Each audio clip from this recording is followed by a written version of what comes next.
What I had for lunch பார்க்கலாமா? Morning நான் பிரேக்ஃபாஸ்ட்டுக்கு வெறும் நட்ஸ் ஜூஸ் அந்த மாதிரி தான் எடுத்துக்கிட்டேன். ஆஃப்டர்நூன் நல்ல பசி. ஒர்க்லேருந்து வந்தோடனே அம்மா என்ன குக் பண்ணி வச்சிருக்காங்க, நான் அவளோட கிச்சன் போனால் ப்ரௌன் ரைஸ் வடிச்சு வச்சுருந்தாங்க. அதுக்கப்புறம் முந்தின நாள் சிக்கன் வாங்கி நல்லா தொக்கு பண்ணியிருந்தாங்க. பேலன்ஸ் ஒரு 4-5 பீஸ் வந்து ராவாக எடுத்து வச்சிருந்தது.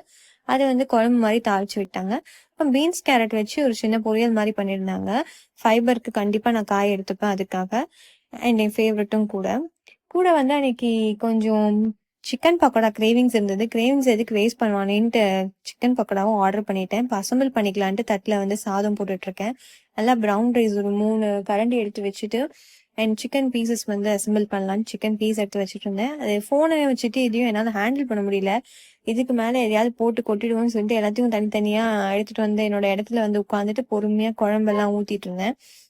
எனக்கு பெரிய பீஸ் சிக்கன் எனக்கு பிடிக்காது. சின்ன சின்ன பீஸ் தான் இந்த தட்டில் இருக்கு இல்லையா, அந்த மாதிரி தான் நான் சாப்பிடுவேன். நீங்கள் எப்படின்னு சொல்லுங்க கமெண்ட்ல. என்னை வியர்டாக பார்ப்பாங்க என் வீட்டில் பெரிய பீஸ்லாம் நான் ஒதுக்கி வச்சேன் அப்படின்னா. எல்லாத்தையும் நல்லா பிசைஞ்சு ஒரு வாய் எடுத்து வைக்கும்போது அவ்வளோ டேஸ்ட்டாக இருக்கும். இது என்னோட கம்ஃபர்ட் ஃபுட்டும் கூட. அண்ட் ஒரு பேலன்ஸ்டு டயட்டாக நம்ம சாப்பிட்ட மாதிரி எனக்கு ஒரு ஃபீல் இருக்கும். அண்ட் இதே மாதிரி இன்னும் நிறையா வீடியோஸ் உங்களுக்காக வெயிட் பண்ணுது. என்னை சப்ஸ்கிரைப் பண்ணி வச்சுக்கோங்க. அண்ட் தேங்க்ஸ் ஃபார் வாட்சிங்.